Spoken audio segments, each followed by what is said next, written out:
I figured I'd rattle this video off real quick before putting out the next one. There was enough comments worthy of serious reply on the Capitalism vs. Socialism video that it's worth it to bring them up in a video of their own. So, let's go. David Razzie writes, I loved Wigan Pier. Sad and informative. Loved the part where he says that if socialists had to spend 1 week with the working class they know what's best for, they wouldn't be able to stand rubbing elbows with them. Wigan Pier, by the way, was the George Orwell book where Orwell describes his travels through the poor communities of the UK and how those experiences brought him into believing socialism was the way forward. But as the book goes on, he begins to critique that idea. The part of Wigan Pier I included in the video was the critique of basically the bourgeois socialist, the person whose desire to redistribute wealth to the poor is not out of a love of the poor, but out of a hatred of their own class. I brought this up because it really reminds me of a lot of verified Twitter journos, rich kids who have no problem living off dad's money, but use socialism as an excuse to hate their dad, because they have daddy issues. That's really all Twitter socialism is. I mean, people like Jonathan McIntosh and Alex Lifshitz both fit this perfectly. It also refers to that type of middle-class socialism, where people are born into the middle class and have just enough of a chip on their shoulder to think they deserve to be in the upper class, but not enough work ethic to actually get there, so they just want to destroy the upper class out of pettiness. These are what we call cunts. In my opinion, Orwell's analysis is correct. It's easy to see why socialism appeals to so many people when you witness such terrible suffering, but it's ultimately not the way forward. Torfi Borgrimson, or whatever, writes, I'd like to steer the conversation to something tangentially related to this, since we can basically agree that capitalism is good along with a few regulations to keep its slightly more egregious faults at bay. What happens when all low-level jobs are eliminated by automation? And then he goes on to offer an explanation of workers being able to compete with automation. I have been banging my head against this problem for a while and I have only 2 solutions, only one of which being morally viable. 1, compensate all citizens that cannot work with the funds they need, or 2, eliminate automation. Is there something I'm overlooking? If not, we have a bleak future ahead of us. Automation is probably the biggest wrench in the works when it comes to conventional capitalism.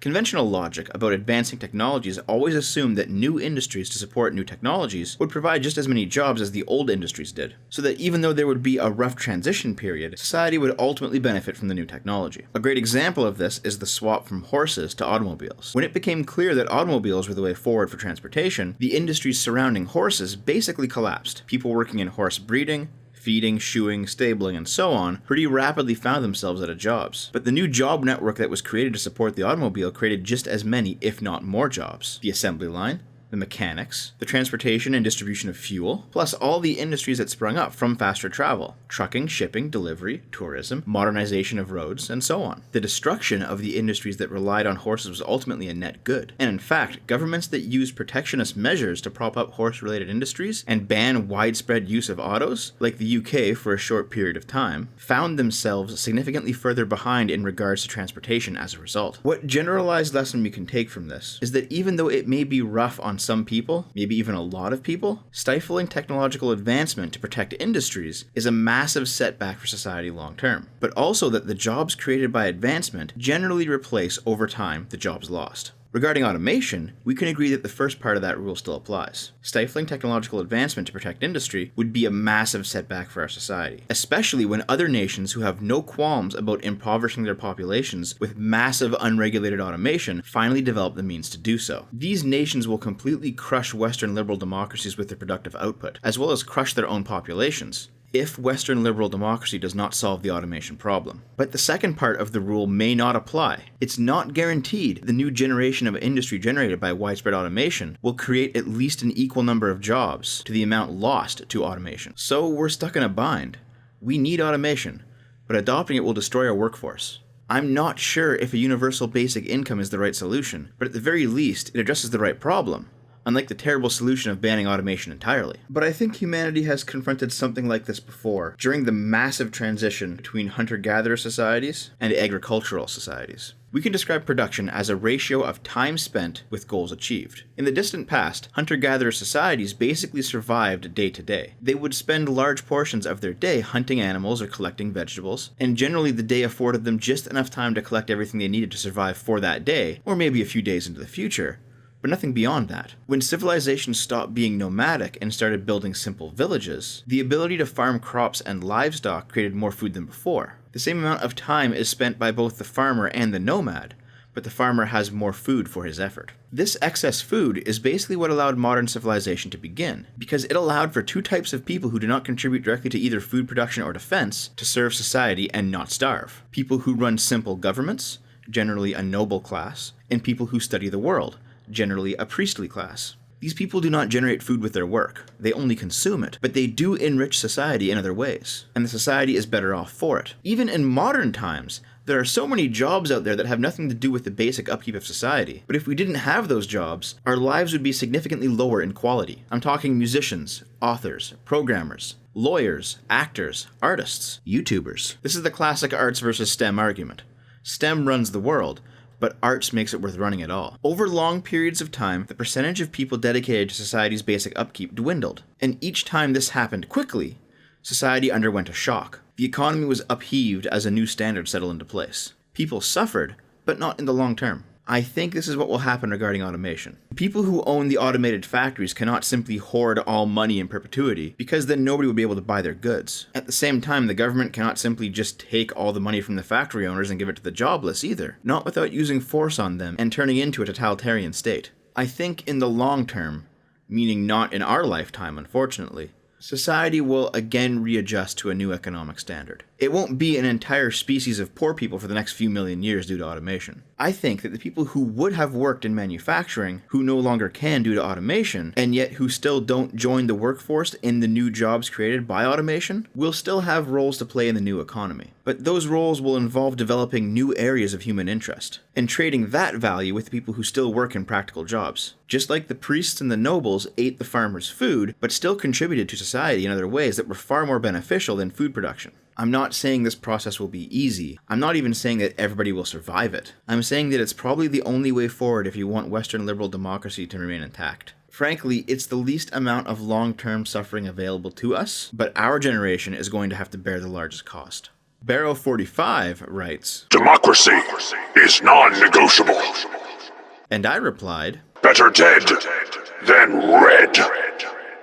iSmithy writes, "There has never been a capitalist society. If you consider our modern civilization to be capitalist, you're wrong. We live in a social democracy, which is a mixture of both capitalism and socialism. So if you say that capitalism is the most successful structure, you must also agree that socialism, which is integrated with this capitalism, is also just as successful. Your definition of socialism is asinine. There are many different forms of socialism aside from Marxism which don't involve seizing the means of production and distribution. Take the government and the entire public sector, for example. The police, the army, these are all socialist. Again, we live in a social democracy, which makes use of both socialism and capitalism. A capitalist society would be immediately flawed because it would remove morality from the government. It would create a structure divided by money equivalent to power. Those with more money have power over those below them. They would remove the concept of equal opportunity. They would remove the safety net that provides a certain quality of life to all of a country's population. Soon enough, we would fall into a dystopian oligarchy with horrible living and working conditions for the lower class. You right-wingers make the claim that the free market results in self-regulation of morality as well as economy. This is a completely false claim that no credible economist has ever made. During the Industrial Revolution, businesses had no qualms about using child labor. They still have no issues polluting the environment, the air you breathe and the water you drink. Without regulation, it would be the businesses that hold power and dictate morality rather than the people, and you would be stupid to rely on businesses in this way, especially considering the rise of automation, which will continue to rapidly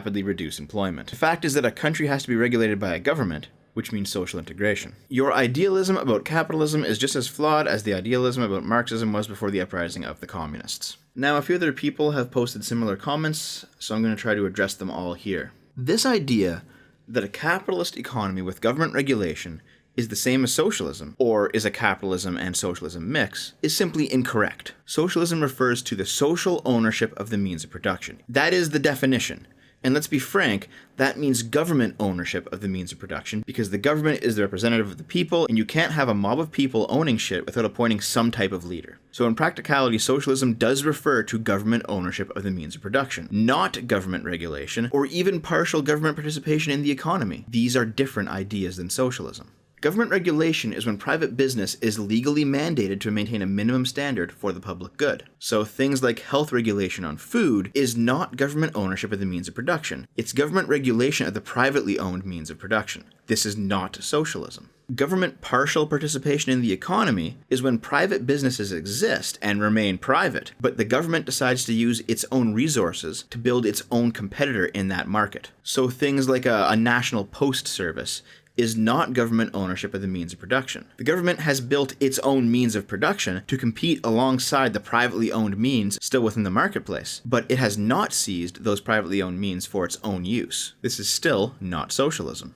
Well, what is socialism then? When government seizes ownership of the means of production, that means that the government decides it owns all private business. It does not build its own alternative to private business. It does not regulate private business.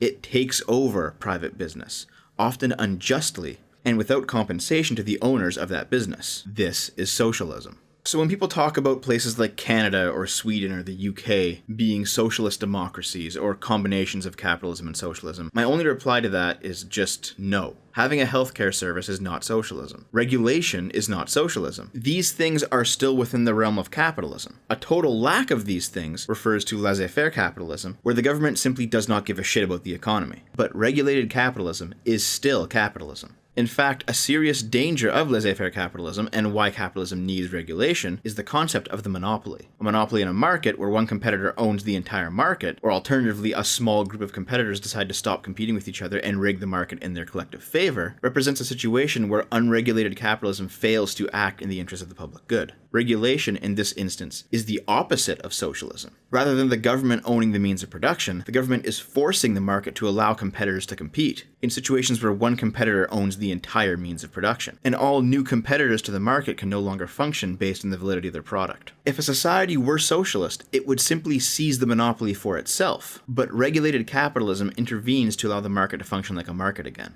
I'll be talking more about monopolies and regulation in the interest of the public good in my upcoming video on net neutrality. Bejorjor1 writes, "Why is theocracy not included? I am not surprised somebody named Bejor is asking about a theocracy." Marcus Rezai writes, "Just a thought, similar to how real socialism has not been tried yet, it feels like many capitalists, who climax at the thought of laissez-faire, argue the same line when confronted with past and current problems of capitalism, as if removing all regulations will somehow make all problems go away. In my opinion, anyone who says real anything has not been tried yet can be safely dismissed. Can you imagine the reaction if I said, real Nazism has never been tried, it's obviously a good system, let's just try it? It would be pure fucking insanity, dude. I don't know why everybody's willing to give the socialists this free pass. I'm certainly not. They're fucking immoral." Alpha Potent writes, "You refuted the anarchists.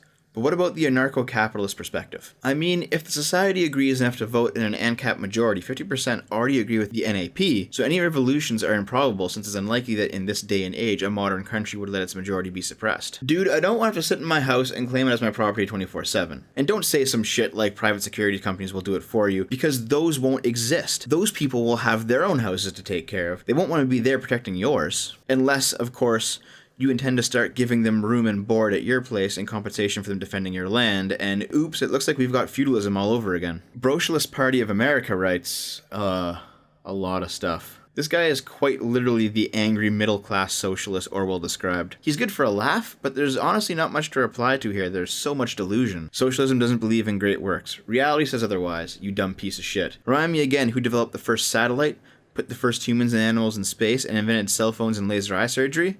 The Soviet Union. Remind me who did literally everything else, and on top of that, took all of those socialist achievements and radically improved upon them, and on top of that, has still managed to survive and pull more people out of poverty worldwide? Yeah, that's capitalism. I know that America, for example, is not happy about jobs going overseas. But in the long term, for the bigger picture, it's actually a good thing that India and China, two countries with some of the most grinding poverty on Earth, also have some of the fastest growing middle classes on Earth. It's not a bad thing that Chinese and Indian peasants are no longer starving, and capitalism did that. The American class is awfully angry that it came off their backs, and I don't blame them. Their problems need solving as well. But let's not pretend that worldwide capitalism isn't helping people. Well, that's that, at least for now. I'm going to be using some of the ideas and definitions from my capitalist video in the upcoming net neutrality video. So if you haven't seen it yet, you might want to go and brush up on it. I'll see you guys in a few days.